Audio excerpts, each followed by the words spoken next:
Welcome to the Disconnection Podcast. My name is Kyle Nielsen, and I'll be your host for today's show. During this episode at Disconnection, we'll be speaking to Erica Tate.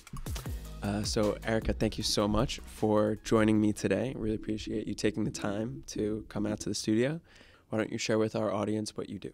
Well, thank you so much for having me here. It's an absolute pleasure. So my name is Erica Tate. I am 25 years old.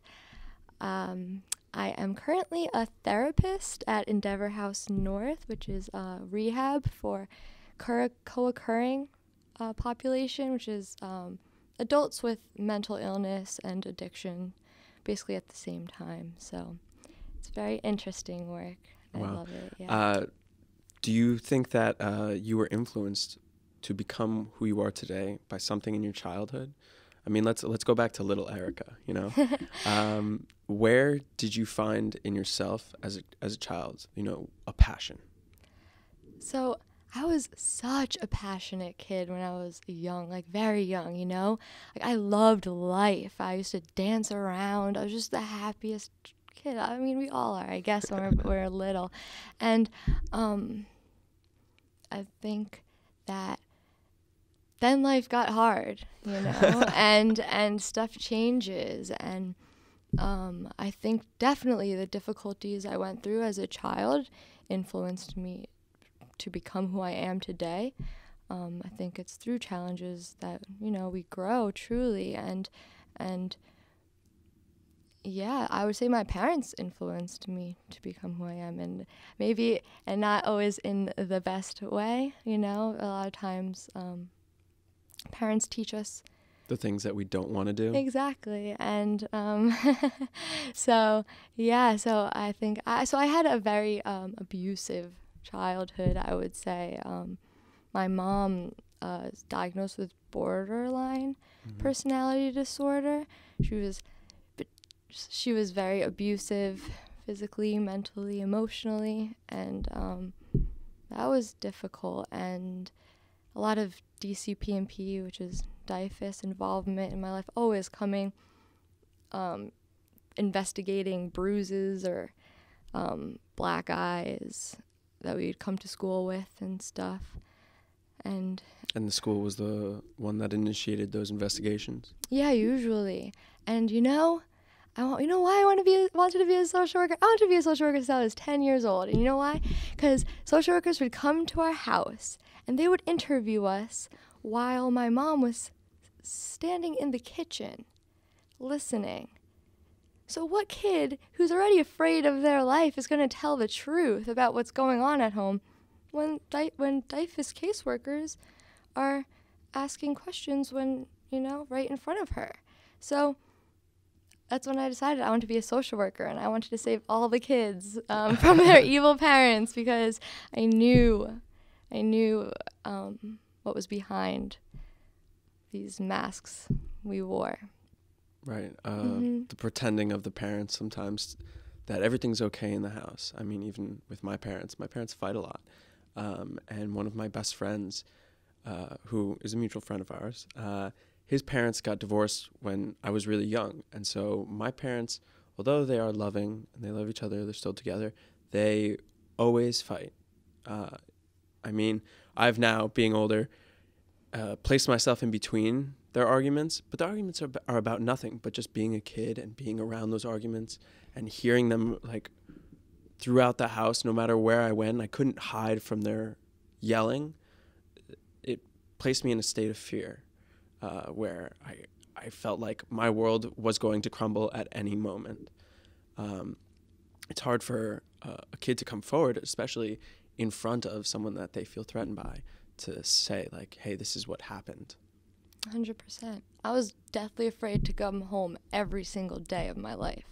You know, I would stay at the park until it got dark out because I just didn't want to go home every single day.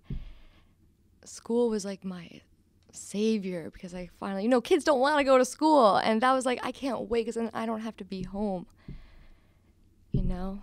So probably part of the reason why I too was, you know, not wanting to go home. Yeah. Or staying out late, wanting to be around friends where I didn't have to deal with the situations back at home. Mm-hmm. I have an older brother, and he would pick on me. He just wanted my attention, wanted to play. But from my perspective, it was bullying. I felt that I couldn't watch TV because my brother was hanging over my shoulder, like poking me, picking on me, just annoying me in general. But you take that to the extreme as a child, and it's a misunderstanding of, you know, not being able to verbalize what you want or how you want something to be different. And the child ends up screaming and crying because they're just upset and they're overwhelmed by their emotion. So you becoming a social worker is really fantastic.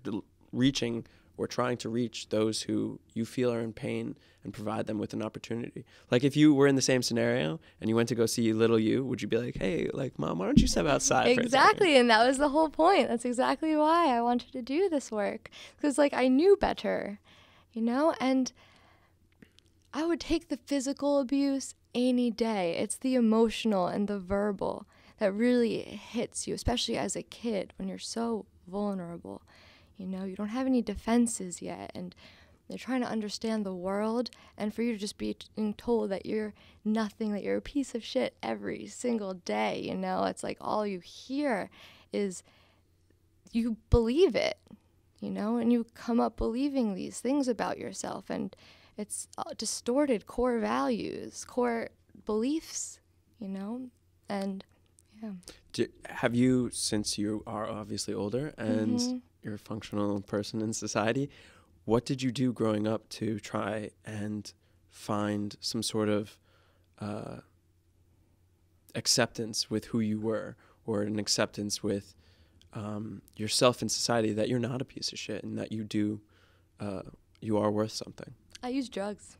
Yeah, because I had no coping skills. That was my thing. Drugs made me feel good. They gave me the confidence. I became a drug addict, you know? That was exactly it. Yeah, because I had no coping skills, you know? I got a little bit older, and it became worse and worse. Everything. You get more anxious. Your self-esteem is absolutely nothing. You know, you hate yourself. You don't feel comfortable in your own skin anymore, so you look outside of yourself. And the only thing that provided me any form of comfort was drugs. Did you experiment with different types of drugs, or was there a drug that provided you with all of the coping that you needed? I think it started with experimenting with everything. I was a little bit of everything, and then opiates. They got me, and I became one of those that have fallen to this opiate epidemic, you know, and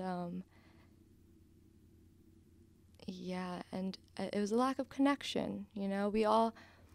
I think the whole epidemic is a lot about lack of connection to ourselves, to the ones around us, authentic connection. You know, this heroin epidemic, heroin provides us with oxytocin. It basically fuels our body with the hormone of oxytocin, which I think is missing in a lot of us as children because of the lack of connection with our parents, with the earth, with the universe, with ourselves, and like lack of self-love.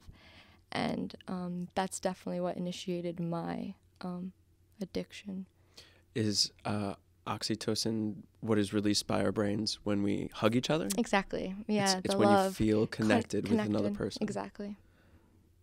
I can't say I've ever jumped into opioids, but I definitely ran to drugs too. You know, it does provide that coping, and I want to blame the opioid epidemic on the pharmaceutical companies, which do play a part in the mass production and, you know, availability of the drug. But I think also a part of it is a lack of education, of being able to tell kids, like, listen, there's something in your brain that makes you feel good. This drug makes you feel good too, but you can find it other ways, because this drug will kill you. It will ruin your life, and it will destroy you. But I think we've all had that education.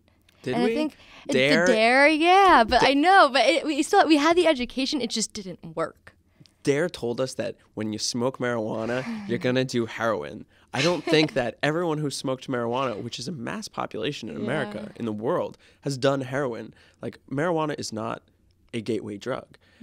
The gateway towards, in my belief, towards more drugs and wanting to experiment with a hardcore drug is there's something missing in that person's life. It's not the drug itself. Like, oh, I smoked a cigarette. Right. Oh, I smoke marijuana. Now I'm going to shoot heroin. Like, there's it's a symptom. Addiction is a symptom Right. of something much deeper. Yeah, something missing. So some could say. Some could say, yes. Yeah. So at what point did you leave this house, this, horrible house of horrors? I don't even know what I'm to still call it. living there today. So, yeah, and I think that's a huge part of my story. And I think that's why I am where I'm at today, is because you have to learn how. I was forced into learning how to deal, So I got hooked on opiates and for a few years. And it was really bad. Addiction got me, and my life spiraled downward as addiction stories go. And I had so I was going to leave for the Peace Corps after college, and that was kind of my escape in a way from my addiction. I was like, thank God, I'm gonna leave for the Peace Corps. That'll stop. I'll just be forced to stop using drugs, And so a couple weeks before I left, my plane was supposed to leave. I got clean, so I wasn't like withdrawing on the airplane or whatever. And I started going on a lot of hikes. And I started doing a lot of outdoor activities, trying to get my body, mind, and spirit back to some place of sanity so that I could actually embark on this 2.5-year adventure. And adventure. And that's when I fell off a cliff. That was when it happened. Yeah, I was hiking, trying to prepare myself mentally, and I was at the Palisades Cliffs. Which is cliffs around our area here in New Jersey, outside of Manhattan. And I used to always climb up this waterfall. And I used to sit on the edge of a rock and meditate on there sometimes. And this time, I decided to climb down. I didn't realize there was a difference between climbing up rocks and climbing down them. And so I was standing at the edge, and I just started making my way down. I wasn't even a foot off of the top, from the top of the cliff, and I got stuck. There was nowhere for me to go. I knew the rock below me was covered in wet moss, so I knew it was slippery, and if I was doing that, I was putting my life at risk. And I just stayed there for 15 minutes, and I started shaking because I was losing my strength, and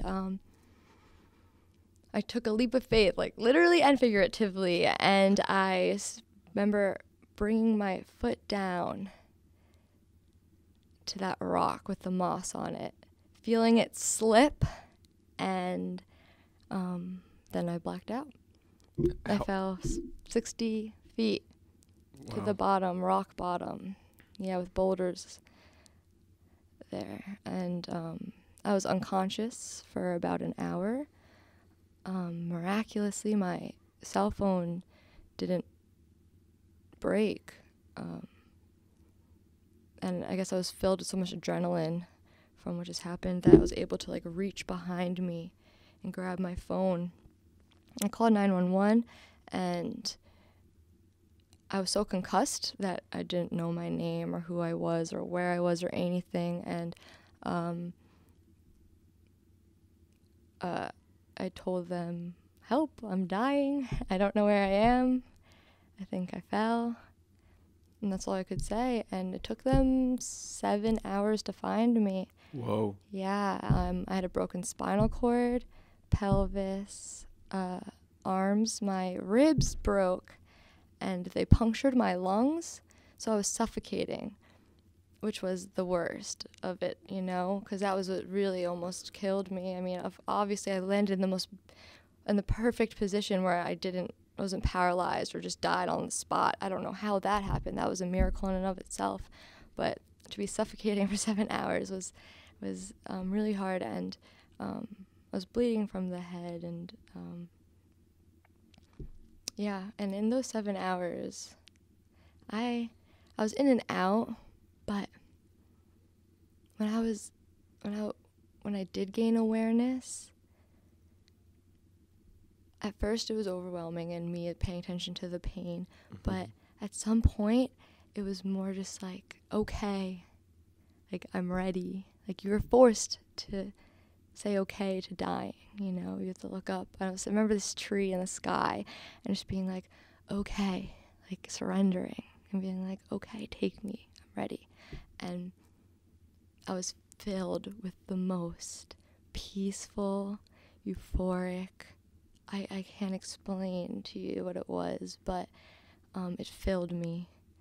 And then next thing I remember is this firefighter who was off duty. He wasn't even working that day. He was just listening in on the call, and no one was finding me, and they had helicopters looking and all that stuff. And he just had a gut feeling. He knew where I was, and he came and did the whole hike and found me at the bottom, saved my life. How far was the hike? No, just a couple miles, but he just had a feeling that you were out there. Yeah, even though the signals on my phone were saying I was in New York, like on the other side. The other side of the river. Oh my God. Fucking technology. Right? Holy shit. Do you think that peacefulness that you were experiencing when you were surrendering and saying like, this is it, I'm gonna die right here, do you think that you have tried since then to recreate the peacefulness, or is it more of a peacefulness that you've looked to for strength and been like, well, you know, I'm going through a hard time right now, but there's strength that I have within me that I can do it? I think it's something that exists. I think it's within all of us, and I get even like emotional thinking about it because it's so real, yet we can't see it. Let me rewind a little. The night before I fell off, I was with my sisters at my cousin's party or something, and I remember getting in a fight. I remember getting in a fight with my littlest sister about the existence of God, and I told her that there is none and that she's fucking crazy and da-da, and I made her cry, and she was hysterically crying that night, and we got in a huge fight about the existence of God, and I was like, you're insane, whatever. Then this happened the next day. I woke up not believing in something. I don't even call it God, but not believing. It was knowing. It was having felt it. It was running through me. It's a certain energy. It's light. It's pure light. And it's consciousness, whatever you want to call it. It was running through me, and that changed everything. So do you believe in some sort of, you know, powerful entity then that is in everyone, everywhere, all the time? Yes, that's it's why we're here. It's all of us. It's within every single one of us, and we can tap into it too, because it's in nature, especially when you can feel it when you open yourself up and it flows and you just know it, because it's total peace. How do you tap into it? Meditation. Are you meditating a lot every day? Yeah, I would meditate every day. I go on a lot of 10-day silent meditation retreats, and that's how I know, because 8 days into a meditation retreat, I'm right back there on the bottom of a cliff. I'm full with light, and I feel all the energy coursing through me again. you're able to tap into it, and it's the most incredible feeling. When was the last time you went on a retreat? This past August. Okay. Mm-hmm. Where did you go? This place in Maryland. It's very it's not very well known. They have this little plot of land, and it's so beautiful, and you just sit on your mat for 10 days, about 8 hours out of your day with your eyes closed, in silence, just observing your mind. Wow. And beginning to quiet it, and that really definitely enhances your self-awareness. Absolutely. Did you begin meditating when you fell, or were you meditating even beforehand?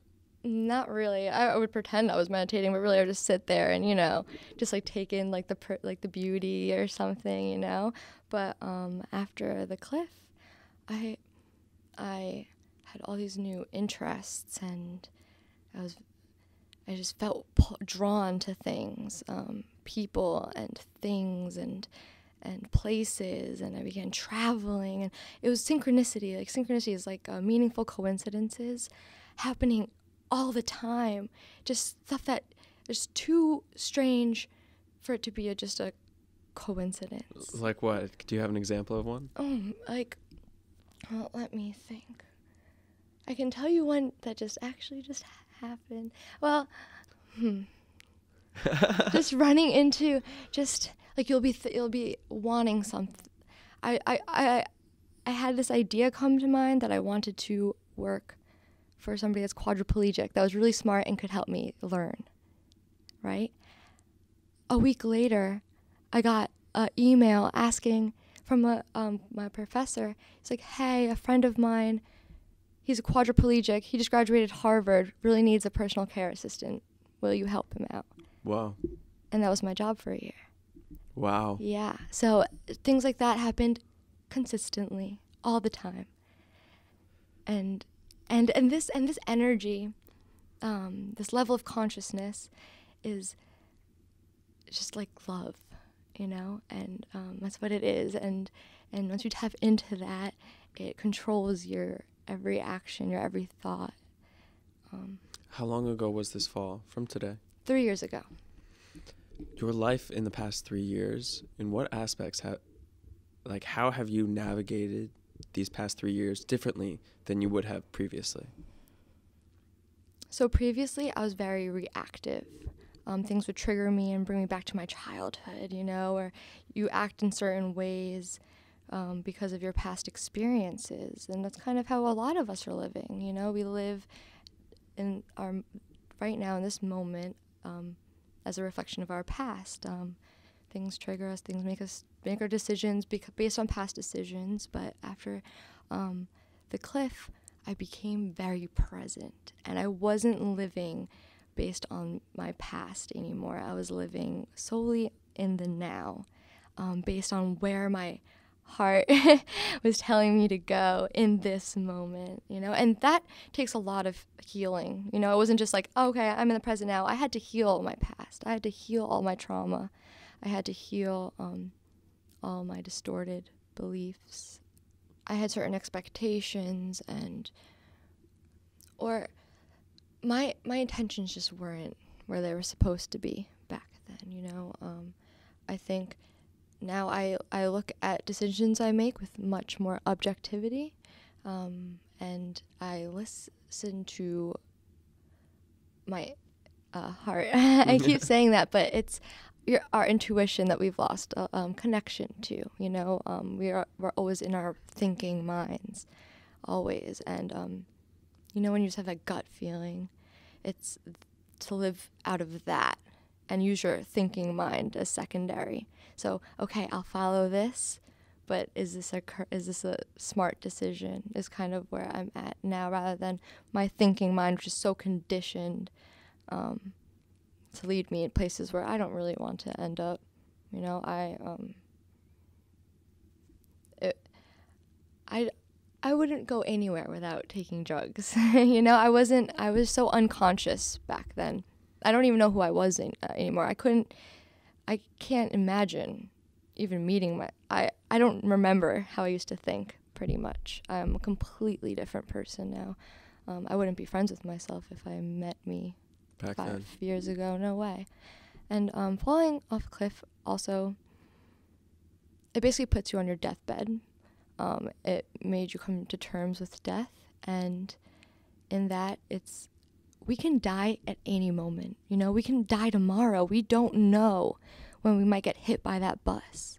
We don't know.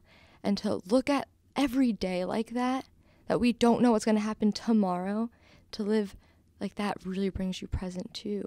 What is most important to you? What are you going to regret that you didn't try? What are you going to regret that you didn't do? What decision are you going to regret when you're on your deathbed? The connections with people, our families especially, we take them for granted. But if we were to die tomorrow, would we regret not speaking to them more, not showing them how much we love them more, helping others? Are we really going to be happy with the job that we were at? Was that really fulfilling? You know? Did we really spend our lives in the right way? Was it after the fall that you decided, like, okay, that's it, I'm going to become a social worker? I was already, I graduated college, and then I was going to Peace Corps, and I kind of looked at it like I was going to go to the Peace Corps and then get my master's in social work. This kind of just changed things around a little bit, and I was like, all right, I guess I'll go to grad school now. So I went to Rutgers for 2 years, got my master's in social work and addiction counseling. And yeah, Peace Corps, if it's meant to, I don't think it's meant to happen. Yeah, not anymore. I don't think so. It's one of those things that I wish it was meant to happen, but I know deep down that it's not, and that's okay. I think my purpose is here, and that's kind of what I'm trying to do, is bring these ideals of, they're not even ideals, they're just reconnection through meditation and nature and just looking inwards.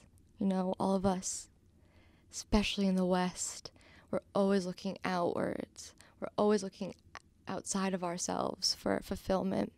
And the only way to ever get there is through ourselves. It's looking inwards that we wake up. And the materialism is very profound here. And that's okay. We need that material security. But we have enough of it now. It's time to evolve our consciousness. So were you recently or did you go out to the East? I like that you said in the West, in the Western civilization. Yeah. Were you out in Asia at all? Yeah, I went to Thailand last year for a month by myself. That was kind of one of my things. That was kind of one of those pulls, you know, that I had. And that was the first time I did a 10-day silent meditation retreat in Thailand. It was intense. Like, Whoa. The ones here are, like, hard, of course, but, oh my gosh, like, I slept on a cement slab with a wooden pillow. Okay, no blankets or anything. You sleep on that. There's no running water, electricity. That's okay, but it's like 100 degrees and it's infested with mosquitoes. Damn. And it's basically, the Buddhists in Thailand are very much about, you find peace through suffering. And it's true, you know? It's true, but that's a little, like, intense. Yeah. It's a little much, and, like, especially for us in the West, like, we're not equipped, really, to, like, go that deep that quick. And, but, yeah, it is true, you know? I've found my peace through all the suffering I've gone through, you know? I'm so grateful for my mom now. She taught me how to be kind, you know? She taught me how to be strong and resilient. You know, I'm grateful for my addiction. It taught me that it made me look inside. It made me look deeper and say, why am I doing this? You know, it made me want to explore the root causes and really heal myself. I'm grateful for the fall because, you know, It gave you a different perspective on life completely. 100%. It made me a different person. It was my death and rebirth. Almost like a phoenix falling down, burning, and then becoming the new phoenix. It's cliche, yes, but totally. And so yeah, then I went to Thailand and I did that. That was amazing, such a growing experience. And so yeah, Eastern philosophy is a lot different than the West. Something that I've been reading into recently is Stoic philosophy, and placing yourself in very uncomfortable positions. It builds growth, it builds character, it builds a personality, like you said, of resilience. And this 10-day Buddhist monk retreat sounds like hell. So you got to come out of that with something. Oh, yeah. It's like, you know what it was? You see, because you're just in your mind, right? Your eyes are closed. Is there speaking total at all? Silence? No. Well, I mean, the monks will talk to us like one, but they couldn't even speak English. So, yeah. And everyone there was, it was really cool because these are people from all over the world. Okay, so, and you meet them, you're not speaking, no one talks. So through these 10 days, you see how quick we are to judge people. We think that we know who they are just by looking at them and watching how they walk around and do their meditation and stuff. And when the last day of the retreat, we each got up and said a little speech. And you're like, holy shit. Like, I thought you were crazy. Like, I thought you were, like, lame as hell. And then you're like, wow. Like, these people, like, look at that. Look what I did. Like, look at how judgmental I am. And it is a survival instinct in humans to kind of judge people just, like, for safety, you know, and stuff. But it was a little much. And that was something that was a collective. Wow. These stories that people told, how long were they? Just like 10 minutes. But you get to see who they are, kind of, you know. And for not speaking for 10 days, you can speak for 10 minutes, no problem. Oh, yeah. The people didn't shut up for like days after. It was crazy. Do you think that being you and having this idea of inner light and love as the thing that drives us, do you think that there are other people who'd misunderstand that in your professional environment that are like, all right, this woman's just crazy hippie? Like, you have no idea. I get that every day. Like, it's hard out there, man. People think I'm insane, you know? They laugh me off, you know? They're just like, oh, okay, yeah, the yoga lady or the meditation lady is my name, truly. Even the clients call me meditation lady. But it's okay because it helps them and they know it. And they keep coming back to my groups and they're voluntary, so I know that it's helping them.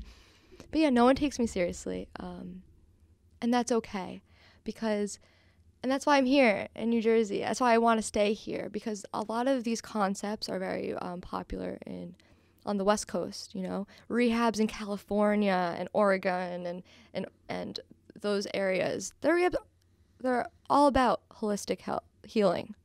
You know, they have meditations and spirituality and all of that. And that doesn't really exist here on the East Coast. But that's why I'm here, you know. I'm really trying to bring that in. And I have so much so at the place I'm at now, at Endeavor House, a detox facility. I literally, I took over this room. I found this room in the back of this old hospital. It was the morgue, actually, where I redid it. I painted the walls. I got them to order yoga mats. I set it all up. I spent my own money on all this stuff too, and it's the clients. They keep saying how it's their favorite thing at the rehab. You know, it's helped them tremendously. And whenever somebody's having like a breakdown, they call me like, Erica, yoga now, you know. It's pretty cool. And just to give them that time for introspection, that time to look in. I turn off all the lights so it's completely dark, so it's a time for them to be with themselves. No masks, you know, no needing to have all these protective barriers around us that are all just basically protecting ourselves, you know, from being in pain. Yeah, being hurt. Being vulnerable in general. Exactly. The fear of pain will scare you more than actually the pain itself. Exactly. Because what's the word for it? when you're trying, the anticipation. Mm-hmm.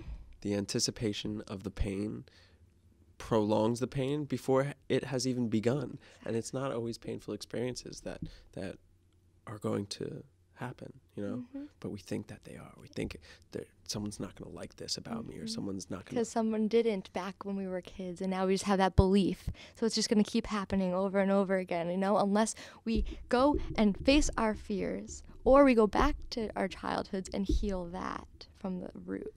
Either one, they both heal you, but you got to do something, because you can't keep living like that. It's torture, you know? And it's all self-inflicted. And it's all self-inflicted, yeah. Do some of your, I mean, can I call them clients? Yeah, they're clients. Okay. Do some of your clients feel or complain that another social worker or therapist is misunderstanding them? Oh, yeah, all the time. But I see in those cases that the therapist hasn't done enough of their own work. A therapist can only go as deep with a client as they've gone within themselves. And you can see that in other therapists that aren't as self-aware, and that they can't get to where their client is because they have not done their own work in that area. If that makes any sense. It does make sense. Yeah, and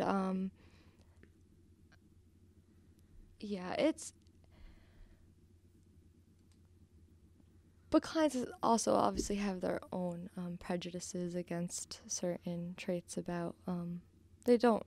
If you're I don't know, some clients just don't like having male clients or female clients. Whether the client itself is guy or female? Yeah, especially there's a lot of females that don't like having female therapists. Really? Especially because of a lot of trauma in their youth, you know, of a lot of being bullied, a lot of stuff with their moms, you know, and you know girls, and they say like, I hate girls, like, yeah, you know, but I only want to hang out with guys. Yeah. All my friends are guys. Yeah, and sometimes there's total truth to that, and I totally understand because I'm the same way, and I don't have any issues with girls, just that a lot of times guys are less dramatic, and